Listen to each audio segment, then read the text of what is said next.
So as you can see, there's a lot of functionality with the drafting, advanced drafting module for Business Center.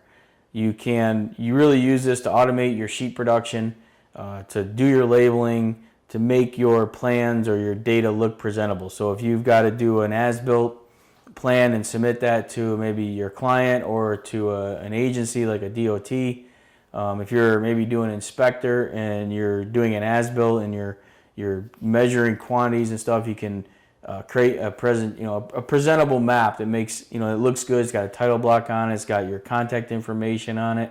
It can be added to a report. All that can be done by learning and managing and using the tools in the advanced drafting module. So we hope this was helpful. Again, this is just the beginning. There's more that we can do in here, get into more detail, but we wanted to be able to give you enough information to get started. And you can go in, and some of this is hunt and peck. You got to kind of try different things, get different settings to look the way you want.